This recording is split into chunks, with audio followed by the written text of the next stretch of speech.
남자가 살다 보면 마누라 좀 때릴 수 있는 것 아니냐. 이것도 어떻게 보면 소신 발언이죠. 그런 말을 한 사람은 분명히 용감한 사람이 맞습니다.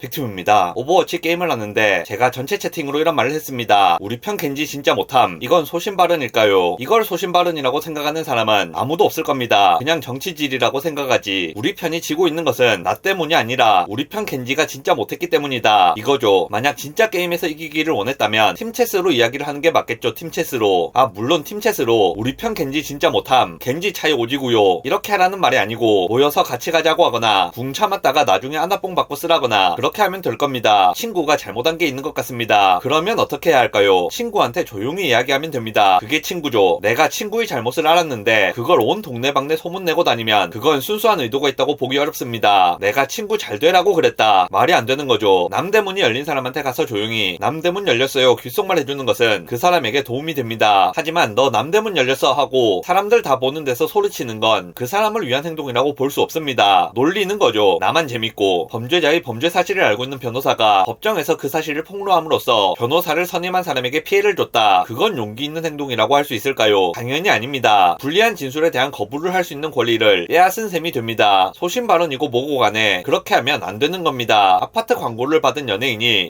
거기 살아보니까 나쁘지는 않은데 광고한 만큼 썩 좋지는 않더라. 이런 말을 했다면 그건 정의로운 폭로에 해당할까요? 광고비 입금 이미 다 받았는데 물론 소신 발언이라는 말이 사전적 의미는 자신이 굳게 믿고 있거나 생각하는 바를 말로 나타냄 또는 그 말 이렇기 때문에 내용이나 방식과 상관없이 다 소신 발언이라고 할 수는 있습니다. 보통 소신 발언이라고 하면 용기 있는 행동으로 간주되는 경우가 많습니다. 그리고 실제로 그런 상황들이 있죠. 그런데 소신 발언을 하면 안 되는 상황에서 소신 발언을 하는 것은 잘못이 될 수 있습니다. 남자가 살다 보면 마누라 좀 때릴 수 있는 것 아니냐. 이것도 어떻게 보면 소신 발언이죠. 그 사람이 그렇게 생각하고 있고 욕먹을 줄 알면서도 믿고 있는 바를 표현한 거니까 그런 말을 한 사람은 분명히 용감한 사람이 맞습니다. 용감하지 않으면 그런 말을 못했겠죠. 그런데 그런 말을 하는 것이 잘하는 짓이냐 하면 그건 다른 이야기입니다. 그러니까 소신 발언이라고 해서 무조건 좋은 것도 아니고 무조건 면죄부가 주어지는 것은 아닙니다. 내용 자체가 사회적으로 용인 가능한 범위를 넘어서서 말로 표현을 하면 안 되는 경우도 있습니다. 그런 걸 막 아무렇게나 말하는 건 용기가 있다기보다는 그냥 개념이 없는 겁니다. 그리고 그보다 더 큰 문제를 일으키는 경우가 있죠. 그 사람의 자리나 위치나 상황 같은 것을 생각하지 않고 개인적인 의견을 막 말하는 겁니다. 나는 일본을 좋아하지 않는다. 이런 이야기는 누구나 할 수 있습니다. 하지만 대통령이 나와가지고 나는 일본을 좋아하지 않는다. 이런 말을 하면 그건 문제가 될 수 있다는 겁니다. 변호사가 법정에 나와가지고 제가 생각해도 제 의뢰인이 잘못한 것 같습니다. 이런 말을 하면 안 되는 겁니다. 변호사가 생각해보니까 내가 생각해도 그 사람이 잘못했다. 그래도 법정에서는 최선을 다해 변호를 해야 하는 겁니다. 고려대학교 총장님이 나와가지고 솔직히 고대보다는 연대가 낫지 않냐. 물론 총장님 마음속으로는 그렇게 생각하고 계실 수도 있는데 그런 표현은 하면 안 되는 겁니다. 소신 발언이라는 것이 필요한 상황에서는 좋을 수도 있습니다. 하지만 그렇지 않은 경우도 많습니다. 소신 발언을 하면서 나에게 큰 피해나 위협이 생김에도 불구하고 공리주의적인 관점이나 사회 정의에 도움이 되니까 그 말을 한다. 그건 정의로운 일이 맞습니다. 용기 있는 일도 맞죠. 이게 보통 사람들이 생각하는 소신 발언입니다. 그런데 요즘 소신 발언이라고 하는 말들을 보면 나한테는 피해가 별로 없고 오히려 이 말을 하면 내 몸값이 올라가고 인기가 좋아진다. 그런 경우가 많습니다. 그런 경우의 소신 발언은 정의로운 의도라기보다 다른 의도가 있다고 볼 수 있을 겁니다. 그런 말을 하는 사람에게 정의롭다는 프레임을 씌워주거나 용감하다는 표현을 하는 것에는 문제가 있다고 생각합니다. 영상 요약하겠습니다. 소신 발언이라고 해서 다 좋은 것도 아니고 소신 발언을 하는 행위가 다 용기 있는 행위도 아닙니다. 소신 발언 역시도 말하기 전에 생각을 해야 할 필요가 있습니다.